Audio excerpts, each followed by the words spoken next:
We had been deeply in love for 5 years. But suddenly my husband said he was tired of the plain life and proposed a fake divorce to add some excitement. However, the day after the divorce, he grandly married his first love. And I was left drowning in debts. Eventually being hacked to death by debt collectors. When I opened my eyes again, I was back on the day my husband proposed the fake divorce. Honey, it's just a fake divorce. We'll remarry after a month. If you're not, don't worry. I'll write it in the agreement that all the property will be yours, including the company I founded single-handedly. A familiar voice rang in my ears. I stared blankly at Nathan, slowly realizing that I had been reborn. In my previous life, Nathan coaxed me like this for the fake divorce. He said that distance makes the heart grow fonder, and being apart for a while would add some freshness to our relationship. At that time, I thought that since all the money was in my hands, I didn't need to worry about him leaving. So I agreed to play along. But what I didn't expect was that Nathan had already emptied the company's funds and left it in debt of $30 million. He left the house to me, hoping that the creditors could find me more easily. Later, I was hacked to death on the street by debt collectors. Nathan walked by with Delilah, who had a big pregnant belly. He didn't even look back as my body started to stink. Thinking about the tragic situation in my previous life, I should have refused to divorce Nathan immediately, and then shut the door and given him a good beating. But I didn't. Because I had a better idea. So, I smiled faintly and said, "No problem." Surprised that I agreed to the divorce so readily. Nathan was stunned. Then he pretended to hold my hand and act sly. "Honey, why don't you think it over carefully? Don't you love me anymore?" Nathan believed that a rule-abiding person like me wouldn't agree to a divorce so easily. So he was a bit suspicious. But I had a countermeasure. I said, "We're in middle age. It's not just you. I also think a plain life is terrifying. I also want some excitement." At this, later, sorry. Nathan finally stopped pretending and readily agreed. I asked him to draw up the divorce agreement and then come back for me to sign. When leaving, Nathan was overjoyed and even turned back to say that he would never let me suffer any grievances. And the company and all the property would be left to me. I smiled. It was all an empty shell and debts. It was hard for him to make it sound like a great gift. In my previous life, I was happily thinking that this was a sign of Nathan's love for me. Only after I died did I know that it was just the devil's calculation. Now that I've died once, I'll pour out the water I've poured into my own head. This time, I'll make Nathan taste the taste of the machete too. In the evening, my mother-in-law early cooked a table of delicious food. We didn't live together, and she only came over occasionally. Seeing me, sorry. She smiled brightly. "Leonor, come and have dinner quickly." I glanced at the empty seat next to me and felt a bit strange. "Where's Nathan?" My mother-in-law aced the corners of her mouth. "He's gone to find a lawyer to draw up the divorce agreement." "Didn't you already agree to the fake divorce?" I sneered and asked, "Is it that urgent? He doesn't even have time to eat?" Sensing the dissatisfaction in my tone, my mother-in-law gave me an annoyed look. "Look at what you're saying. It's all for your own good that I asked Nathan to have a fake divorce with you. Who asked you to be so unromantic? How many times have I hinted at you? I'm ashamed for you. Now that you have this chance, seize it. Don't waste my good intentions again." My mother-in-law's words left me stunned. After 5 years of marriage, because I couldn't get pregnant, she had a lot of complaints about me. And after learning that Nathan and I only had sex once every few months, she put all the blame on me. She said I was too conservative, too reserved, and couldn't keep a man's interest. I just didn't expect that this fake divorce was actually proposed by her. You know, the reason I had the nerve to pursue Nathan back then was entirely because of my mother-in-law's support. She always told me, "Leonor, I support you in pursuing Nathan. Come on. You must catch him." It was precisely because of her unique support that I had the courage to confess my love to Nathan in my sophomore year. But less than 2 years after we got married, during an argument, my mother-in-law accidentally let it slip, "If it weren't for you being easy to control, I wouldn't have chosen you. A hen that can't lay eggs." I thought she liked me so much. But it turned out she just wanted to pick an easy target. Later, my relationship with my mother-in-law wasn't very good. Now she deliberately made the fake divorce sound so great in front of me. Just because she was afraid I'd get suspicious and not take on the debt for her son's precarious company. Thinking of this, I quickly lowered my head. Like a student who had made a mistake. My voice was almost a murmur. Mom. I'm sorry. I won't let you down this time. My mother-in-law was satisfied with my answer and kept picking food for me. She continued to pretend to be a good mother-in-law. I quietly accepted her show of kindness. But in my mind, I was preparing for the next move. Nathan was able to marry Layla the day after the divorce. Which means they had been having an affair for a long time. So my top priority was to find evidence of Nathan's infidelity during the marriage and maximize my benefits. However, the progress wasn't smooth. To make me feel at ease with the divorce, Nathan was being extremely attentive during this period, not giving me any chance. He was constantly around me, showing concern. Until the lawyer drew up the divorce agreement. Only then did Nathan withdraw his enthusiasm and, in front of me, signed his name with a flourish. It was my turn. But I just lowered my eyes and played with the pen in my hand. After a while, Nathan got impatient and tapped the table with his fingers. Leonor. Sign it quickly. Wait. I said slowly. With a hint of sadness. The Dragon Boat Festival is coming in a few days. Why don't we get divorced after the festival? Nathan laughed absurdly. With a tinge of anger in his confusion. It's just a fake divorce. It's not like we won't live together anymore. What does it have to do with the Dragon Boat Festival? Of course it has. If I signed now, what awaited me in the future would be the beating from debt collectors. I'm not that stupid to let them have their way. However, I didn't show my true thoughts and instead pretended to be in a difficult position and said, honey, I think if we sign and still live together, it's no different from not getting divorced. So I plan to travel right away after signing. Then when I come back, absence will make the heart grow fonder. And it will greatly increase our freshness. But traveling during the Dragon Boat Festival means not only price hikes but also overcrowding. The experience will be terrible. It will be different if I go after the festival. After that, I even took out my phone to show him. Even a random hotel cost at least 3,000 or 4,000 yuan. Although Nathan didn't plan to care about my life or death later. And wouldn't care if I lived in a hotel or died on the street. As long as I hadn't signed the agreement yet. He had to go along with me for now. Looking at my expectant eyes, Nathan finally compromised. Okay. Anyway, a few days won't make a difference. A few days later, Nathan came towards me with the divorce agreement again. But I directly hugged him and burst into tears. Yesterday the whole family was still together happily. But today we're going to separate. I can't accept it. Can we delay it for a few more days? Nathan was very unhappy and said the holiday was already over. I immediately took out the plane tickets to reassure him. Let's set the date for June 15th. I've already bought the tickets. I'll leave as soon as I sign. With a definite date and the plane tickets already bought, Nathan seemed to smell victory and readily agreed. On June 15th, Nathan came with the divorce agreement again. But I refused him again. This time, he finally couldn't hold back and roared angrily, "What's wrong now?" I pouted, looking pitiful, and explained, "Tomorrow is Father's Day." Nathan looked collapse. "What does this festival have to do with you? I'm an orphan. And Nathan's father died in a car accident when he was a teenager. To be exact, neither of us had anything to do with this festival. But today was different. Even if there was no connection, I would make one up. Why not? Do you know how much I long for a complete family and a father who can shelter me from the wind and rain? Unfortunately, heading fulfilledly. Neither you nor I have such good fortune. But think about it. If we get divorced today, then tomorrow I'll be pulling my suitcase alone. Watching other people's fathers everywhere on the street. I can't stand it.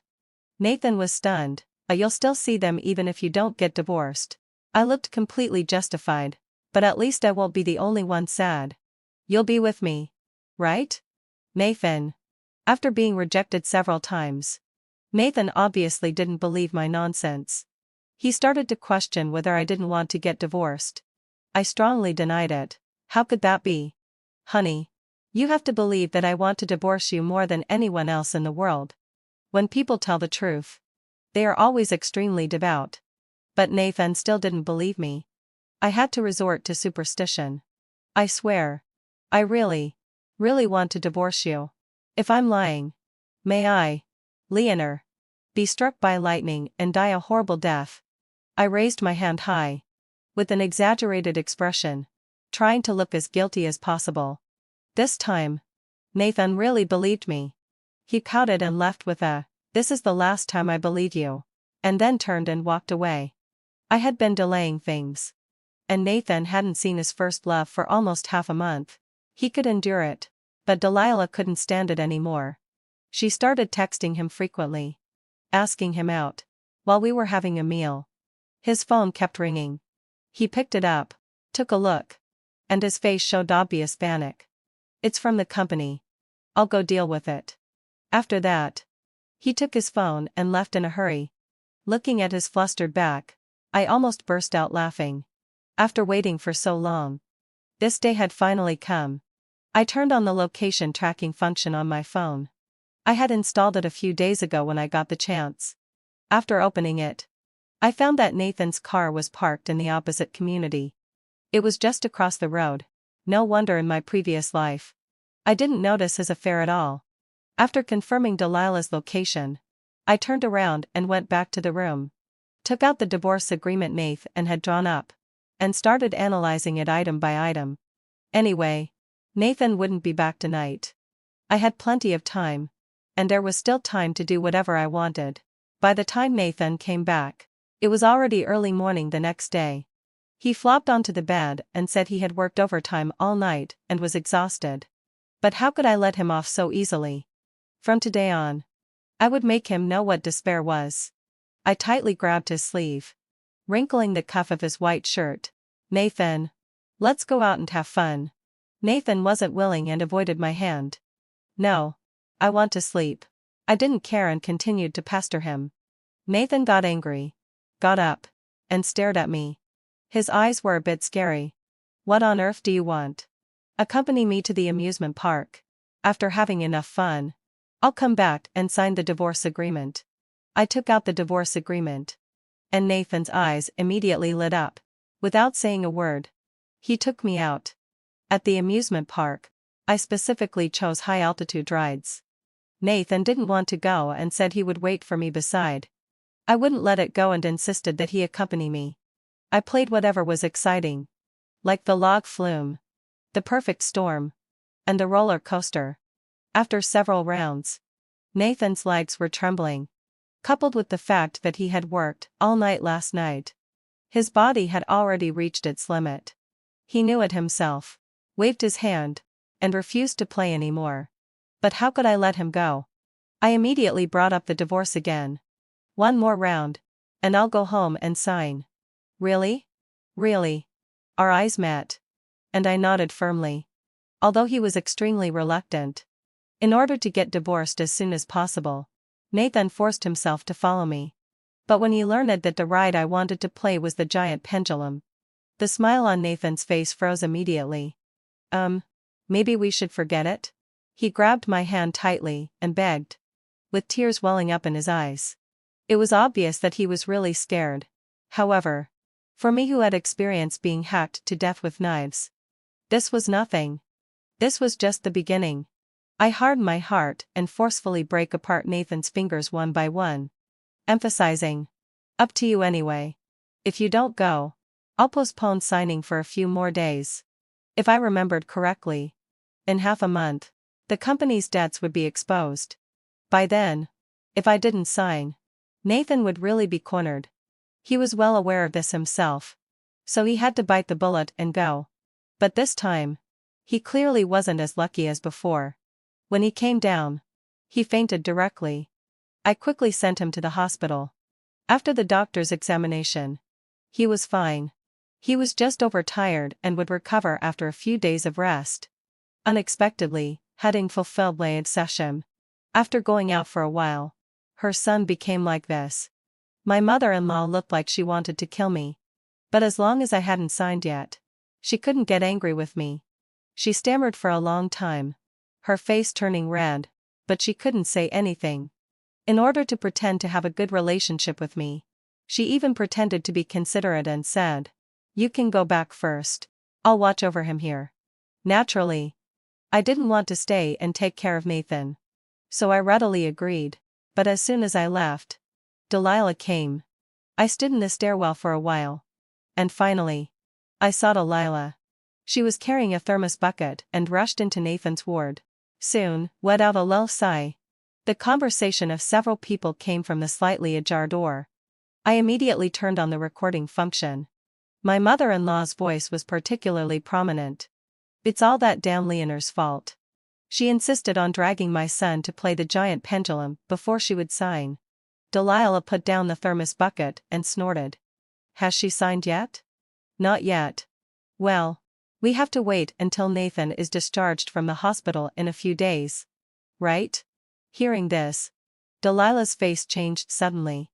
And she was full of anger. "But few more days? You've already postponed it for half a month.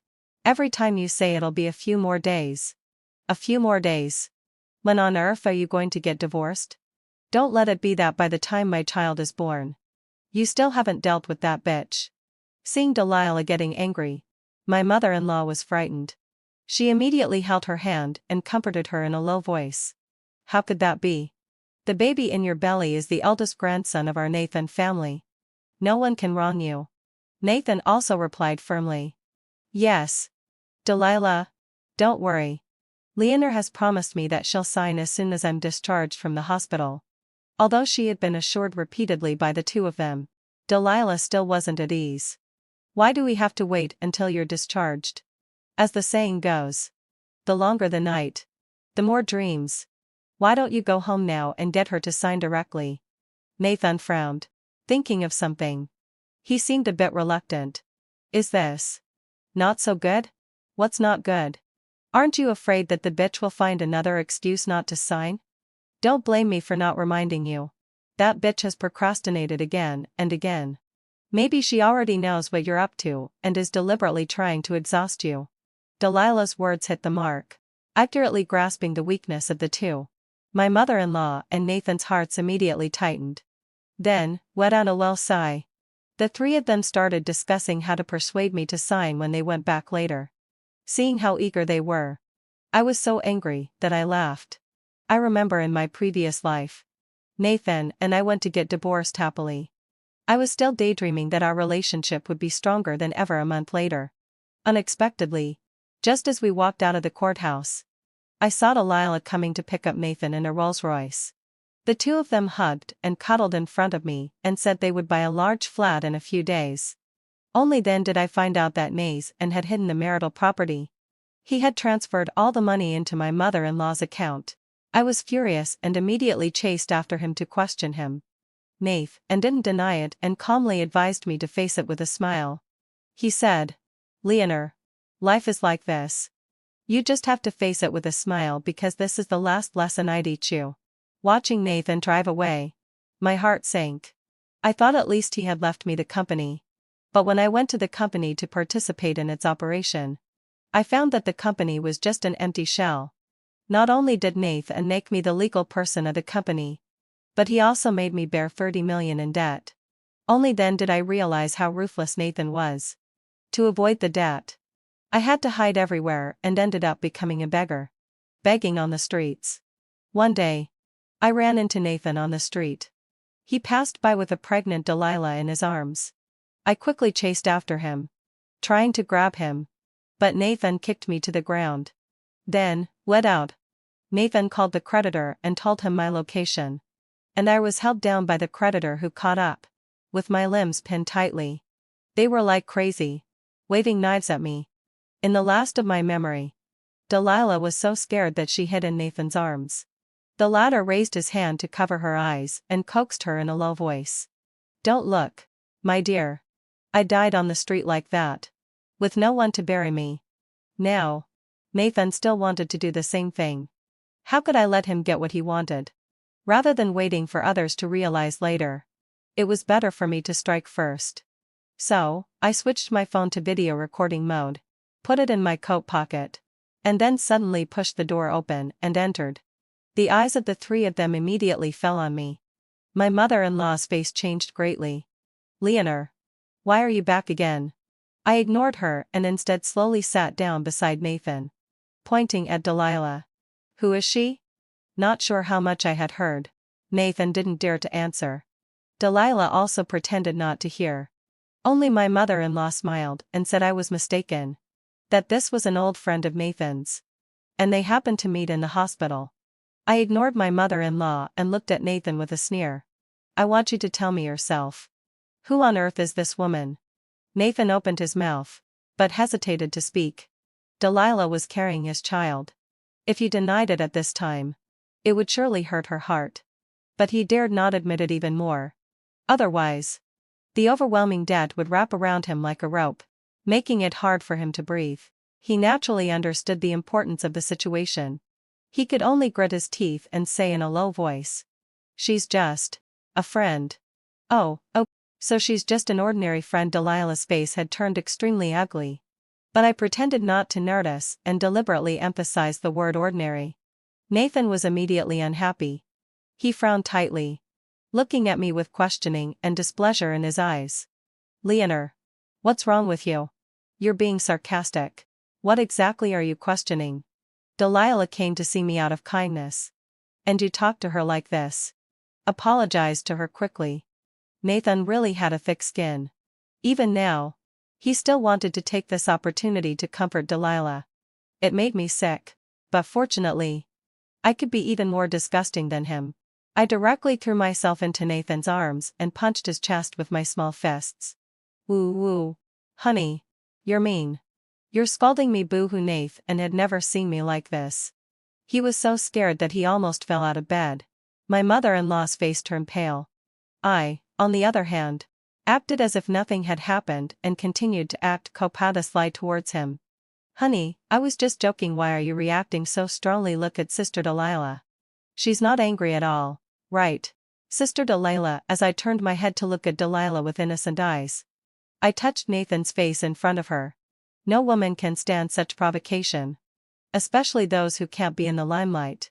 Sure enough, under my provocation, there were tears in Delilah's eyes. Her body trembled slightly, as if she had suffered a great grievance. But it was only for a moment. Then she forced a smile and said, "Since you're okay, I won't disturb you guys anymore." After that, she turned around and left resolutely. Nathan, of course, was heartbroken to see her so considerate of the overall situation. He was so anxious that he wanted to get up and pull her back. And as soon as he stretched out his hand, I grabbed it. I blinked my eyes, tilted my neck and asked, "Honey, what's wrong? Did you get a cramp in your hand?" Nathan smiled awkwardly, withdrew his hand and said it was nothing. Taking the opportunity, my mother-in-law stepped forward and mentioned a fake divorce. Without thinking, I agreed, saying I'd sign the papers as soon as we got home. Nathan was overjoyed and immediately asked us to help him with the hospital discharge procedures. My mother-in-law was following behind Nathan. When we were about to enter the house, I stopped her. "Mom, having fulfilled my obsession, my husband and I are going to enhance our relationship next. It's not appropriate for you to be here." My mother-in-law was stunned and said, "It's just a matter of signing. What's inappropriate?" I explained seriously. "Mom, Nathan and I are having a fake divorce. Not a real one. If you're here, how can we? You know." My mother-in-law's face turned as ugly as if she had eaten shit, never expecting me to be thinking about that kind of thing. But in order to make me sign the papers without worry, she left with a cold face. As soon as we entered the house, Nathan went to the room to get the divorce agreement and asked me to fulfill my promise. I took a quick look at it and casually asked, "Nowadays, isn't there a 1-month cooling-off period for divorce? So we just don't go to get the divorce certificate then, right?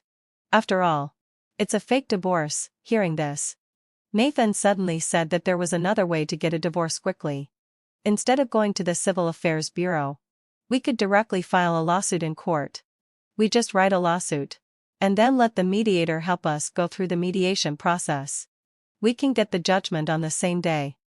Seeing Nathan speaking so confidently, I pretended to be surprised and said, "But we're having a fake divorce. Is it necessary to go to court? That seems like a big deal." Nathan had his own explanation for this. "That's what makes it exciting. Think about it. If we go directly to the Civil Affairs Bureau, everyone knows we have to wait for 30 days to get the divorce certificate. And we can cancel it at any time during this period. There's no sense of crisis. What's the point of that? Going to court is different. At least the momentum is there. What you said makes sense. But..." Seeing that I was still hesitating, Nathan immediately became unhappy. "Leonor, you promised me this yourself. You're not going to back out again, are you?" "No. I'm just a little scared. What if you don't remarry me?" At this, well, Nathan's expression changed instantly. His face visibly panicked, and there was a flicker of struggle in his eyes. But it quickly returned to normal. "How could that be? I've given you all my money. If I don't remarry, I'll have nothing. Who would do such a stupid thing? Besides, I love you so much. How could I lie to you? We've been husband and wife for so many years. Don't you know my character yet?" I forcefully suppressed the nausea churning in my chest and curled the corners of my mouth. "Honey, I believe you. You're definitely not that kind of person. Yeah, having fulfilled wide session. Right." Hearing me say this, Nathan's expression visibly relaxed, and he said irritably, "Of course. You shouldn't have doubted me. By the way, sign the papers quickly now. Tomorrow morning, we'll go to court to file the lawsuit. The sooner we get it done, the sooner we can be at ease." After saying that, Nathan put the divorce agreement in front of me. I picked up the agreement and said I needed to look at the content carefully again. Seeing that I didn't trust him, Nathan shook his head helplessly. "Go ahead. I wouldn't lie to you. It's all written in black and white. I'll leave the house with nothing. And all the property will be yours." These terms were drawn up by a lawyer. So there was of course no problem with them. The problem was that Nathan had hidden the marital property. I wasn't really looking at the agreement. After 2 lifetimes, I could recite the content backwards. This was just a pretense. I pretended to be calm and picked up the pen, but accidentally bumped into the water cup next to me. The water wet the agreement. Although it was deliberate, I still let out an ah and looked innocent. "Oops," heading fulfilled ride session. The paper got wet. What should we do? Unexpectedly, Nathan seemed to have expected this to happen. He turned around, went back to the room, and brought me a new agreement. This time, without a well sigh. He cleared all the unsafe things on the table, then wrote his name in a flourish, and finally handed the agreement to me. The whole set of actions was smooth and fluid. I was stunned and laughed at him for being so meticulous. He sighed and told me not to make trouble anymore. I had no choice but to sign my name honestly. After I signed, Nathan couldn't suppress the upward curve of his mouth. But this wasn't the end. Because this was just an agreement. Even if I signed it, both parties had to appear in court, and it would only take effect under the witness of the court. In order for me to appear in court on time tomorrow, Nathan started to show excessive concern for me. Almost every minute, he would ask me if I was hungry or cold. I happened to have other things to do, so I asked him to cook me a meal. He readily agreed and turned to enter the kitchen. Looking at his busy back, I slowly took out his phone from my pocket. I took it when he fainted at the amusement park. I had already obtained all the chat records, transfer records, hotel check-in records, and all the records that were beneficial to me, and handed them to the lawyer. Then, what? I made a prank video with only 3 sentences looping throughout. "I want you to tell me personally who this woman is. She's just a friend. That's all." So she's just an ordinary friend. Using Nathan's WeChat, I sent this video to Delilah, and then took a picture of Nathan's back while he was cooking for me and posted a moments. The caption read, "There will always be someone better, but I think the one in front of me is the best." In less than a minute, Delilah's call came in. I just looked at it coldly.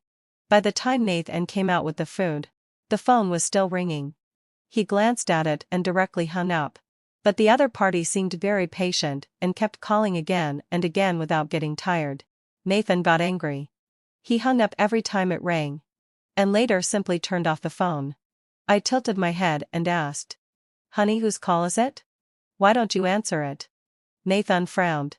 But still explained to me in a good-tempered way. "It's just a harassing call. They keep asking me to take out a loan every day. It's so annoying." I said, "Oh," and didn't expose him. Nathan seemed to be in a very good mood tonight. The call just now didn't affect him at all. Well, a selfish person like him wouldn't be swayed by a woman's jealousy. Thinking that he could get rid of the 30 million on debt tomorrow and fly away with his beloved woman. Nathan must have been overjoyed in his heart, right? Unfortunately, heading for Feldley. He still underestimated a woman's jealousy and hatred. Delilah's call soon came to me. I calmly answered it in front of Nathan and turned on the speaker. The next second, Delilah's voice was deafening. "Leonor. You bitch. Do you have any shame left?" I was taken aback and pretended to be surprised. "Sorry. Who is this?" "Stop pretending. It's Delilah." "Oh. So it's the ordinary friend. What do you want from me?" The words "ordinary friend" made Delilah burst out with curses. "Ordinary my ass. Tell Nathan to get over here and answer the phone right now." "Nathan? What do you want with my husband? Aren't you just ordinary friends? Why don't you have each other's phone numbers?" Skank xxxxx, a string of extremely rude swear words. Delilah was almost driven crazy by the words "ordinary friend," and was talking incoherently. I had to look at Nathan for help. "Honey, say something." Nathan's face was very ugly. But he still took the phone and, under my gaze, severely scolded Delilah. I thought Delilah could embarrass me. But she didn't expect to shoot herself in the foot. She couldn't bear it anymore and directly left a harsh word. "Damn it. Nathan. You wait for me. I'm going to tell your mother right now that I don't want this child. I'm going to abort it and make your old Nathan family have no descendants." As soon as she heard that Delilah was going to have an abortion, Nathan immediately became nervous. But he was smart. He not only deliberately lowered his voice but also ambiguously persuaded her. "Don't be impulsive. Let's talk things out. Don't joke about your own child." "What the hell are you talking about? What do you mean by the best thing at the moment? Are you trying to dump me? When did I?" Nathan realized something later and immediately opened his phone. After seeing the content on the moments, he immediately understood why Delilah had suddenly gone crazy. He also understood that I had long known about their relationship. "You promised to get a divorce. You keep postponing it again and again. Now you're showing off your love in the moments and scolded me like that just now. Nathan, your promise is bullshit. If you don't want to be with me anymore, just say it straight. Don't fucking string me along." On the other end of the phone, Delilah's voice was almost on the verge of collapse. Nathan had to put everything aside to coax her. It took him a full half-hour to calm her down. After hanging up the phone, Nathan looked up at me, glaring with eyes that seemed like they could devour me. "Did you do this on purpose?" "Uh-huh." I nodded and admitted with a smile. "When did you find out?" "Can't remember." "Then why are you still signing the divorce agreement?" "Why not?" I stood up, walked to Nathan's side, and patted his cheek gently but firmly. "Actually, hadn't fulfilled for sure. I've known about your affair for a long time. I've been enduring it, because I was waiting for you to propose divorce on your own initiative. Because only in this way could I take more money from you by taking advantage of your guilt. However, I didn't expect you to be so generous to me and be willing to leave all your property to me. If I had known you were so nice, I could have proposed divorce first." Surprised by what I said, Nathan was stunned. When he came to his senses, he was a bit puzzled. "Since you also want a divorce, why did you provoke Delilah just now?" "Yes, Heaven so Sylvain, sorry. If I just wanted a divorce, I could just go to the court to sign the papers honestly tomorrow. Why did I deliberately use his phone to post on moments? That's because I don't just want a divorce. I also want to vent my anger. I hate Delilah. I hate that she destroyed my married life with you. I just want to piss her off. Not only that, I'm going to sue her in court and get back all the money you gave her." I vented all the unwillingness and anger in my heart in one go. Nathan looked at me, with undisguised shock and disgust in his eyes. Greedy. I've already left all my property to you. Why do you still want to take Delilah's? Nathan. This is the price you pay for cheating. Leslie lifted my foot and stomped hard on Nathan. After hearing his muffled groan, I continued, now. Immediately, having fulfilled my session. Right away. Compensate me for all the money you've spent on Delilah over the years. Otherwise, I won't go to sign the papers tomorrow. After that, I plopped down on the stool, showing an attitude that I wouldn't talk to him without money. Nathan was furious on the surface, but his hand quickly picked up the phone to transfer money to me. 1 million. He only transferred 1 million to me. It was less than a fraction of what he spent on Delilah. But I didn't question it. Instead, I hummed and swayed my waist as if I had gotten a great bargain. Left to see you tomorrow, and went back to my room to sleep. The next day, Nathan came to knock on my door early in the morning, asking me to go to the court with him. I suddenly opened the door and glared at him viciously. Urging. Always urging. What's the rush? If we can't make it today, we can get divorced tomorrow. You wish. I've given you all my money. Come out quickly. After last night's showdown, Nathan's attitude had a 180-degree turn. Looking at his hideous face, I just found it extremely ridiculous. I turned around and went back to the room. After changing into a figure-hugging outfit, I went out. When passing by Nathan, he gave me a glance, with a somewhat speechless expression. He probably thought I was childish. I didn't bother to pay attention to him. Anyway, he would soon know what was in store for him. When we arrived at the court, when Nathan heard the judge say that I was the plaintiff, accusing my husband of cheating and deliberately transferring marital property, he was dumbfounded. He looked confused, not understanding how things had suddenly turned out like this. It was not until the lawyer presented all the evidence and pointed out that he wanted to shift the debt to me through divorce that he suddenly woke up. So I knew everything. Last night's act was just to deceive him. According to Chinese law, property during the marriage is jointly owned by the husband and wife, except for daily expenses. Other joint property of the husband and wife needs to be used with the unanimous decision of both parties. When one party conceals, transfers, sells, squanders the joint property of the husband and wife, or forges joint debts of the husband and wife, causing serious damage to the interests of the joint property of the husband and wife, one party can file a lawsuit with the court to request the division of the joint property of the husband and wife to safeguard their legitimate rights and interests.